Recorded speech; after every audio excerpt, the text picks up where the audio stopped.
Hey, it's Austin. It's late at night. You didn't think I'd forget to post a video today, did you? I got you. I've been thinking about this one for a while, at least a few weeks. I just did a workshop with Dr. Robert Glover, who wrote the book No More Mr. Nice Guy. Had a huge impact on me and my journey. One of the things he talked about was masculine and feminine energy.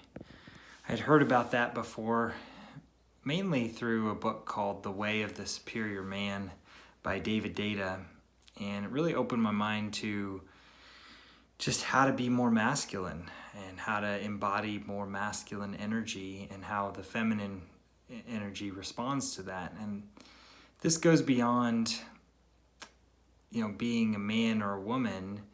Obviously, men have more masculine energy and women have more feminine energy, but in each of us is both masculine and feminine energy.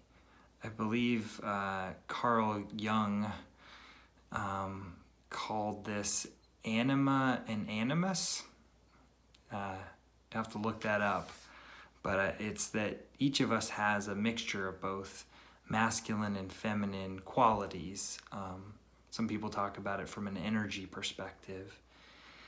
And going back to Dr. Glover and this workshop that I was part of, he talks about how people often in literature or teachings describe women as the source of love because women, birth children and Mother Earth. There's often an association, at least, of feminine, usually female energy with love. And he says that he believes that love comes from masculine energy, the masculine energy in man, and maybe even the masculine energy in a woman, but it comes from masculinity. Doesn't mean that love comes from being macho. Macho is not being masculine.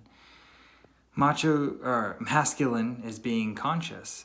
It's being loving, but it's being strong. It's being present. And I've just been thinking about that and thinking about my life and what I've learned about my upbringing. I think the most significant thing to share that it's difficult for me to share, but I want to share it because it's important. I always thought I had a masculine wound. I thought that my father was not a very masculine father, didn't teach me how to use tools, didn't teach me manly things. So I always felt like I grew up more, not feminine, but more of a feminine expressed energy. I was articulate and I like to talk and I like nice things, and none of those are wrong. But I always thought that I had a masculine wound, that I had something missing in terms of masculine energy. But I wonder if I have had a feminine wound from my mother and father, and a lack of nurturing is really what I'm thinking about. A lack of love, a lack of unconditional love.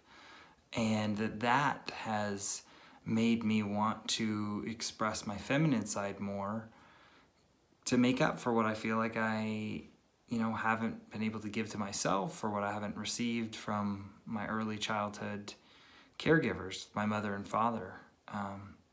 So I just thought that was an interesting dynamic to talk about and think about, how me working on my masculine and feeling like I need to grow in that area may not be a wound of a lack of masculine energy. It may be a lack of feminine energy, a lack of nurturing and love that would have given me a solid foundation to know that I was okay and to actually go and do manly things and to know I'll be okay with those anxious, uncomfortable feelings. It's just something to think about. Maybe that resonates with you and where you're at on your journey.